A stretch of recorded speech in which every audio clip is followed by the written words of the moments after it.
From Mess to Message, A Journey to Purpose. I'm your host, Winfield Sargent. Today we are honored to have with us the CEO and founder of Keri Solution Inc.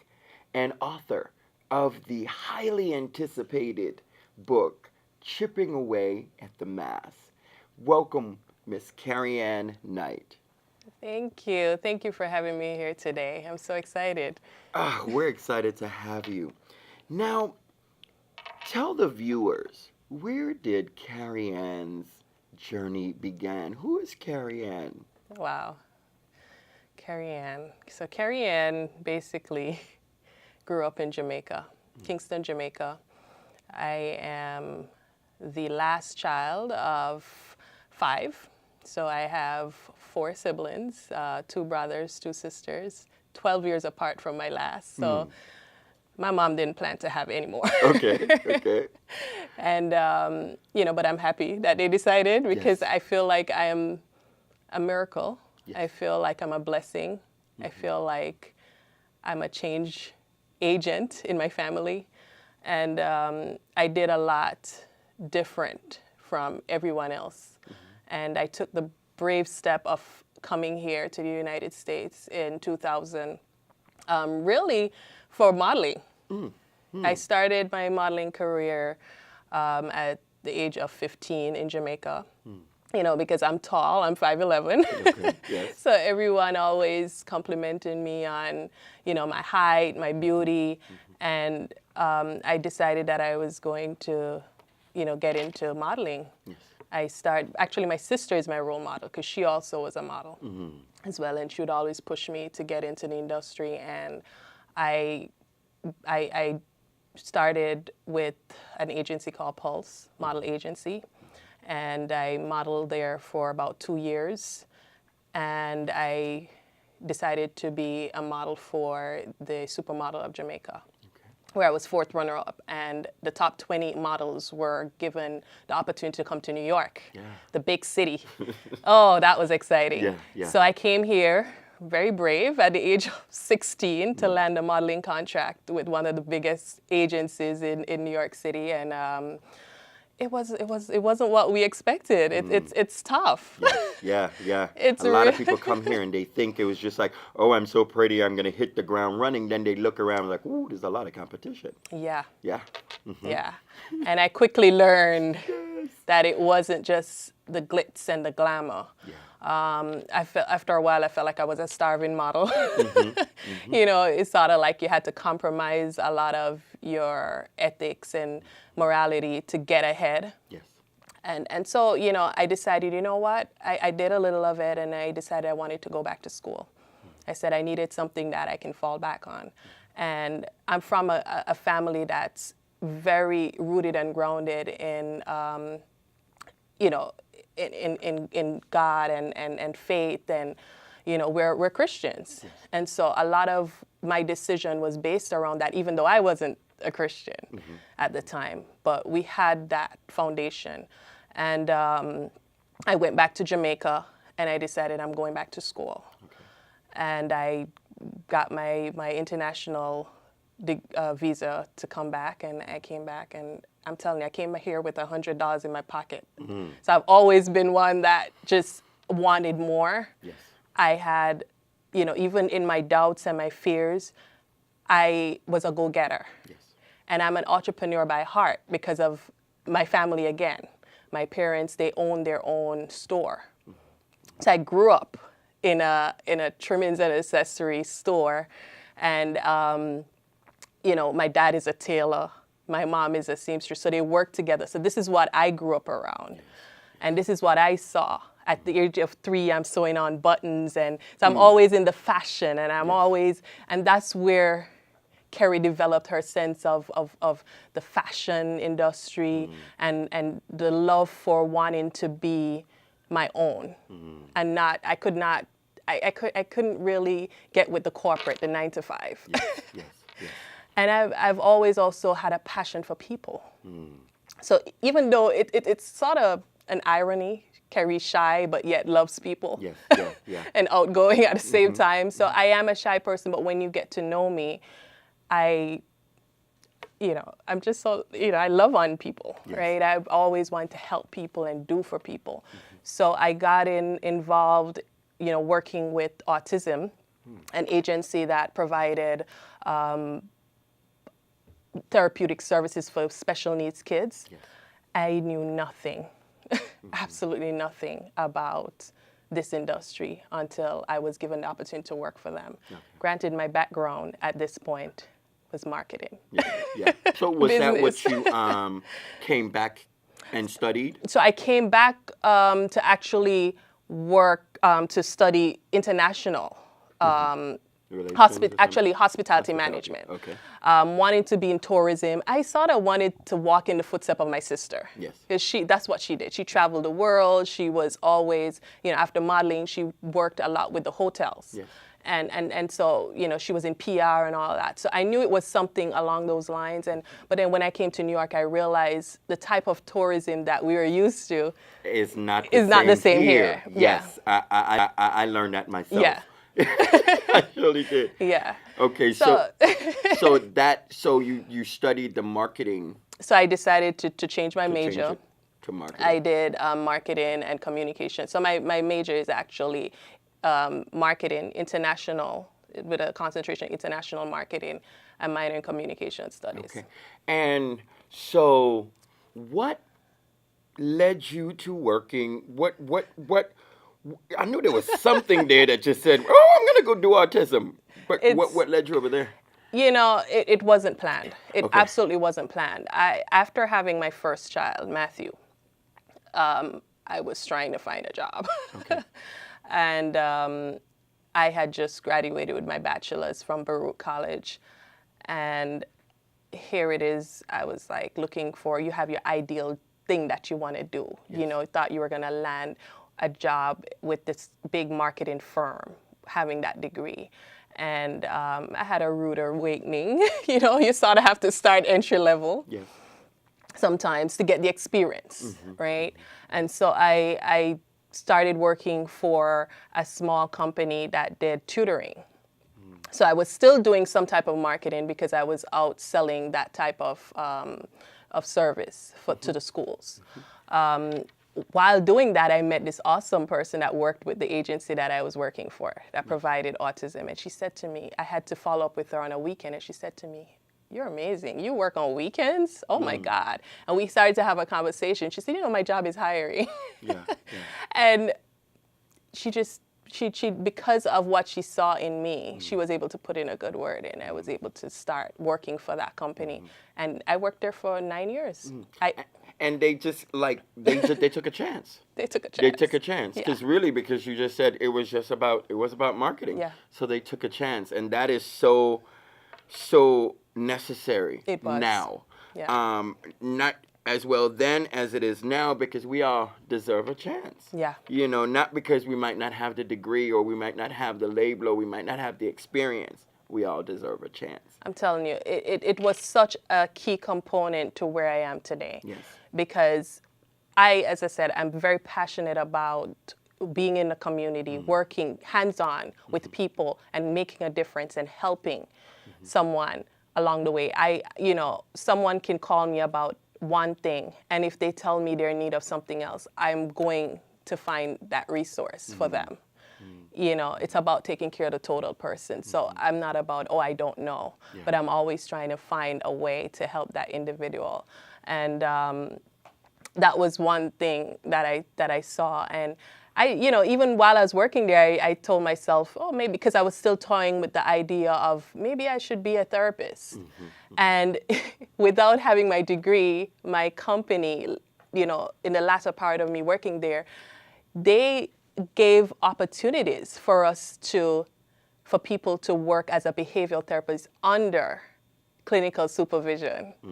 So here I am given the opportunity for something that I was just thinking about, Yes. to work with a child in a home that's autistic with their training. So I didn't have to actually spend that money that I was thinking about to go do my master's and go do another degree that I wasn't too sure was really going to be it for me.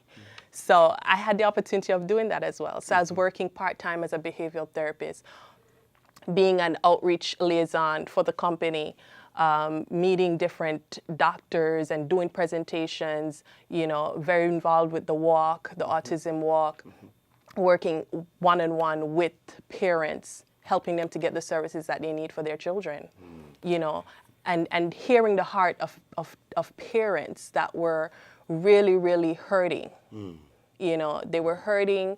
They don't know where to turn. A lot of them are single moms, So it was a lot of things. I would sit and listen to them. But when you hear all those stories and the people that you meet, how, because I know how difficult it can be, how are you able, how many kids do you have? I have 3 boys. 3 boys. Yeah. How are you able to take yourself away? Because you hear some of the stories, and I know just doing what I do as well, I hear so many stories, and a lot of times it's so hard to not take that with me and kind of let it affect me.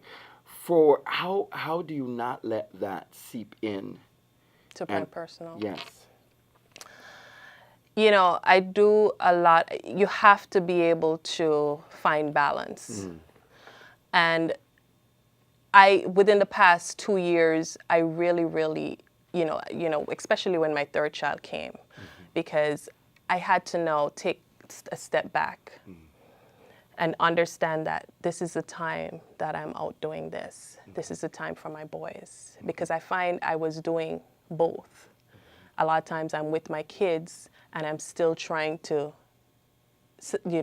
multitask, working with someone or trying to, and, it's good to some degree to involve them in what you're doing, but you also have to take that time away to be with them. And so the emotional part of it, yes, there are times I did take on some of what the parents were dealing with, because I'm a very emotional person. And you'll hear, there's actually a chapter in my book that talks about, is it okay to cry? Yeah. Because that was a big thing for me. I'm always crying. Yeah. I'm surprised I'm not crying right now talking to you. But then I learned it's a way of expressing myself. Yes. And it's okay. And it's okay. And that's the thing I had to learn most recently, because I remember I myself am very emotional. Yeah. And I used to be called all sorts of names just because I was so emotional. But I had to get to a point where it's okay. It's okay. It's okay, because it's another way of expressing yourself. Not because you're crying, it means you're sad. Sometimes that just needs to come out. Yeah. Sometimes you just need to yell. Yeah. And we need to teach especially our young men. Yeah. It's okay. Yes. And most of our men cry in the dark. Yes. And I think there was a book that was labeled that, but we have to teach our young men that it's okay to cry. Yes. It's okay to cry, and teach people in general it's okay to show emotion. Yes. Now we talked about it's a language. It is. It is a human language. Yeah. And it shows that I'm human. And I realized it was my way of connecting. Yes. Yeah. We talked about, now we're going to segue into the book. Because you made a huge leap, a leap of faith. Yeah. Just recently, because you said you used to work with an organization that deals with autism. Yes. How, for people looking, how did you make that? Because, there was a couple things going on all at the same time. Yeah. So now let's go into the book and how the book came to life. So, it was a fleeting thought. I always say when I become national, because I'm also, just to put it out there, I'm also the director of Mary Kay Cosmetics. And when I became the director of Mary Kay Cosmetics, the national level is the highest level in the company. And I said to myself, when I become national and I'm retired, I'll write a book, when I'm rich, or when I have my PhD, I'll write my book. Yeah. And so I'm truly humbled, because it was just a fleeting thought. And the opportunity came literally 2 months ago. And I'm telling you, I've always, as things come to me, I'll write. And a friend of mine called me the other day and she said, I always knew you were going to write a book, because you're always writing. And I said, really? Sometimes you're doing things not consciously, subconsciously, and you're not realizing what you're doing, right? And that was one of the things. Is when I look back and I started to look through all my notes and stuff, I was like, wow, I've written a lot. Yeah. Yeah. You know, I have my journals and, you know, I have my memo in my phone and notes. As things come to me, I'd write. And 2 months ago, I met my publisher, Ricardo Black. And he he was like, you're going to write a book. Yeah. Yeah. Yeah. You know, it's amazing the power of words, and when someone sees something in you that you don't see in yourself, yes. It's amazing. Yes. Yes.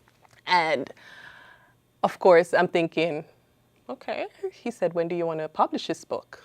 Just give me a date. And he's saying all these things, and I'm like, I don't even have the money. Yeah. And he's like, just give me a date. And during that time, you were going through a divorce. I'm getting there. Yeah, because here we go. Like, I'm like, that was a lot, all at the same time. So this year, it's definitely been that year of transformation. Yeah. So he said, when do you want to write this book? I said, my birthday. I want to publish this book by my birthday. I just put it out there, right? He said, perfect. When is your birthday? I said, July 13th. It's done.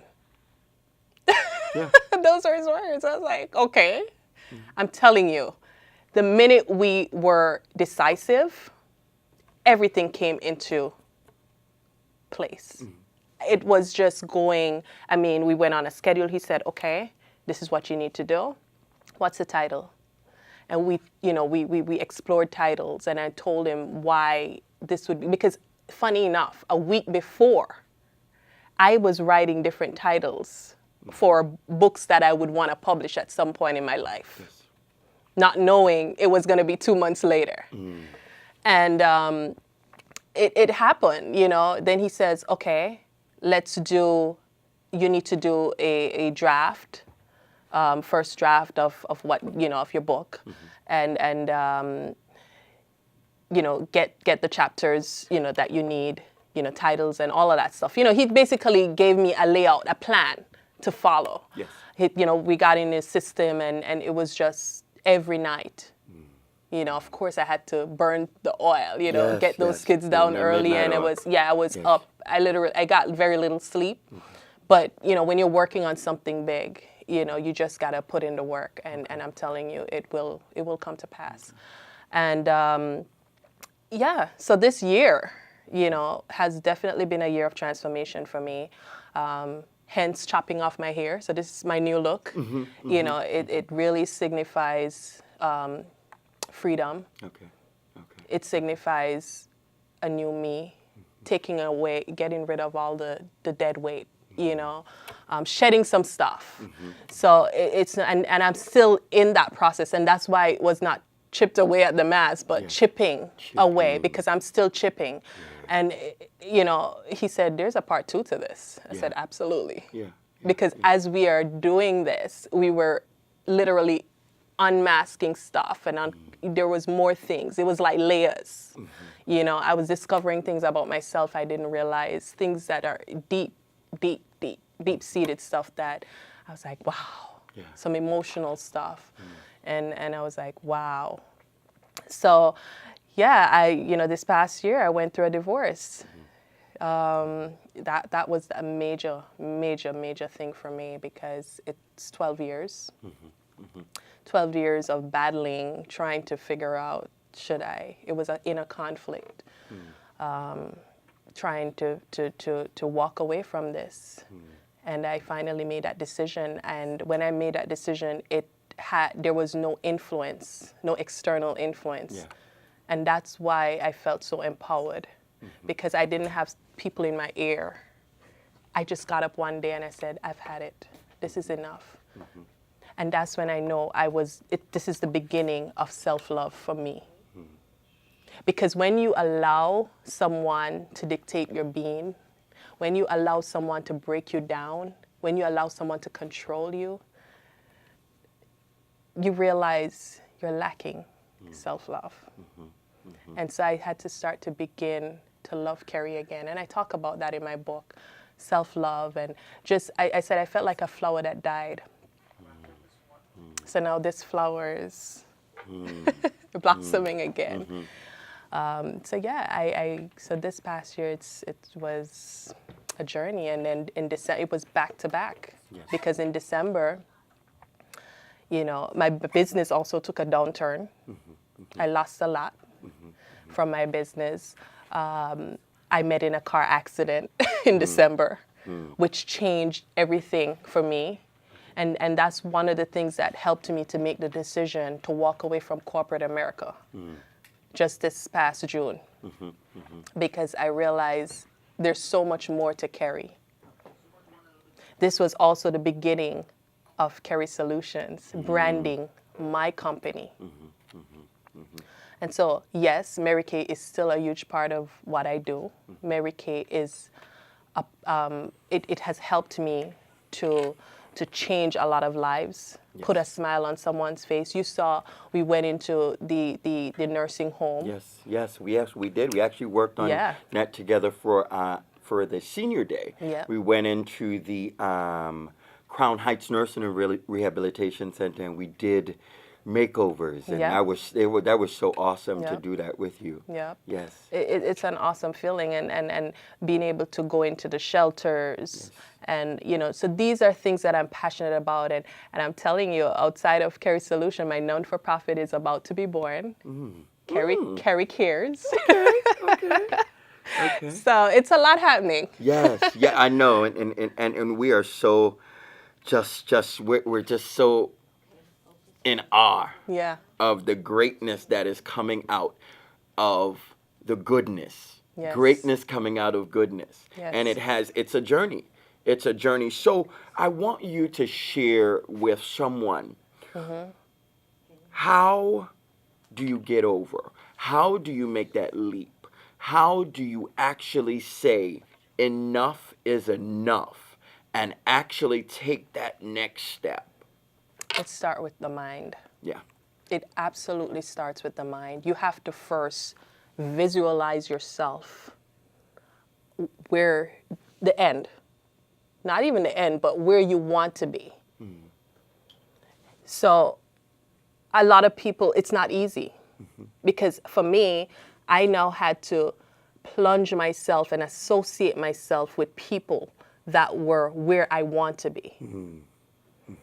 So now I had coaches, and of course there are different levels, because there are coaches that I would say I've outgrown.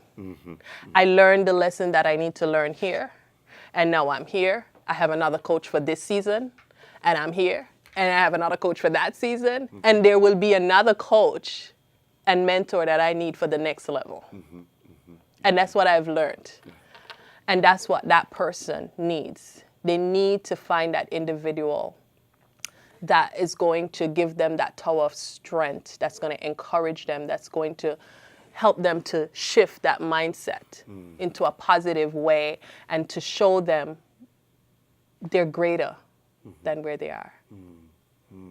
Because I see so many people that they're not walking in their full potential. They're not even tapping into it, not even just a little. I see so much greatness in so many people. I think we all have something great within us, but we haven't tapped into it. And so I would tell that person they have to first make that decision. It starts with making a decision that I want to change, that I want more. And then find that person that they emulate, that they feel that is at that place. I do a lot of affirmations. I speak a lot of life over myself and my kids. That's very important.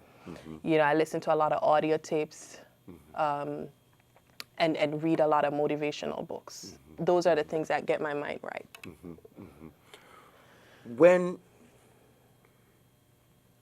While you were writing this book, what do you think was one of your most difficult hurdles to jump over, becoming an author for the first time?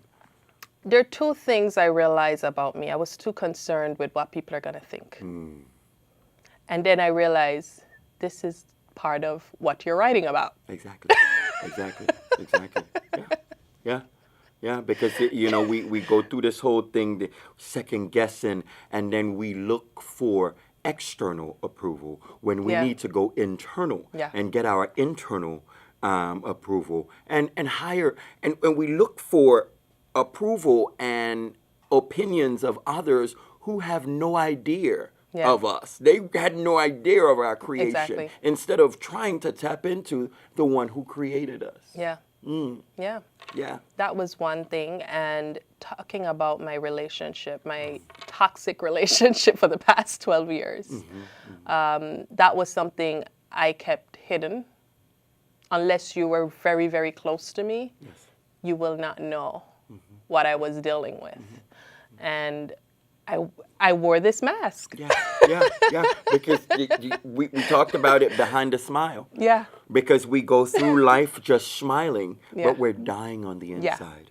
We have this mask that, oh, everything is good. Yeah. This is perfect. Oh. And then we are raised to the other thing that why we don't share is because we were raised to say, let nobody be in your business. Don't be putting your business out there. You know, we're from the Caribbean, so I'm doing Yes. that kind of Caribbean accent. Yeah. Yeah. And we're told that we are not to bring family business outside. Yeah. But sometimes we need, like you said, that person Yeah. that we can talk to help us through.